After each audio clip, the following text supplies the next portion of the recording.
Hello and welcome back to Arash Motor Company. Today we're going to be having a look around the one-of-a-kind Arash AF-10, what we call the Flagship.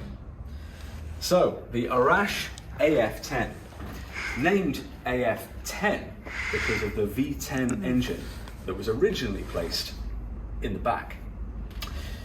In its original form, the car produced just 700 horsepower. But with the addition of the Arash warp drive system, it produces now over 2,000 brake horsepower. The warp drive system makes it into a hybrid. But no, it's a little bit better than your average Toyota Prius. 4 electric motors and 1 cute little battery. But all the time, keeping the lines, the power, and that incredible engine note coming out of the V10. In its current form, it's actually running a V12 hybrid at the moment, because we're testing some exciting new technology that's coming soon and might be going into something new. The AF-10 has been with us for a long time. It's been around for longer than I have been with the company, actually. Richard Hammond drove this one. We were on the Top Gear DVD, where he compared it to Kit. For those of you able to remember David Hasselhoff and Knight Rider, you might think, In that Top Gear DVD, Hammond was giving it the beans, and he was saying that Hasselhoff might have to learn how to shout.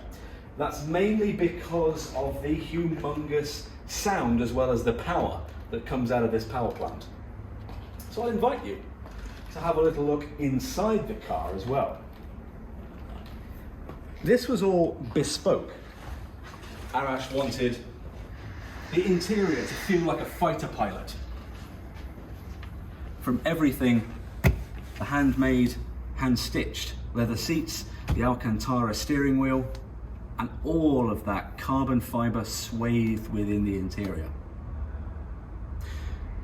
This car has been to about 8 shows in the last 5 years because it's the most eye-catching car we have in our collection.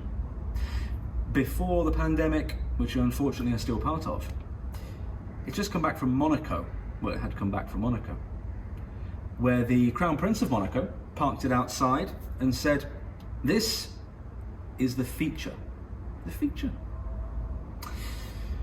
As you can see, the car is in its gloss black configuration, but we offer it with 6 different paint jobs. So if you really want to have a bright red one, a bright blue one, bright yellow one, you can do.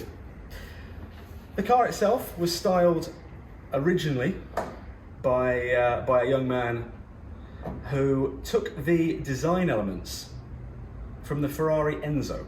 See some of those design elements here, but adapted them to create something unique, something very Arash.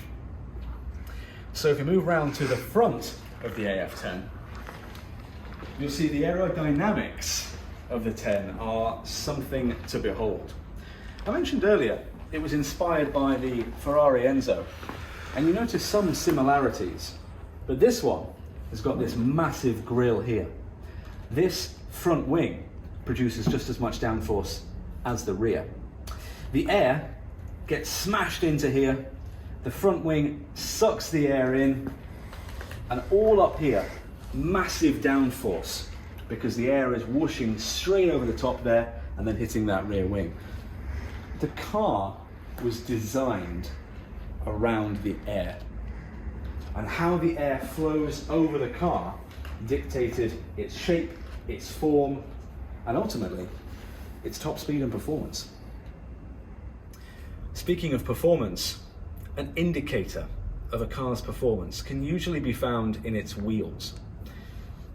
For those of you who know tire circumferences and all the magical numbers that go onto them, 34.5 centimeters wide, just 30 millimeters going here, and 20-inch rims. That's on the back. On the front, slightly smaller.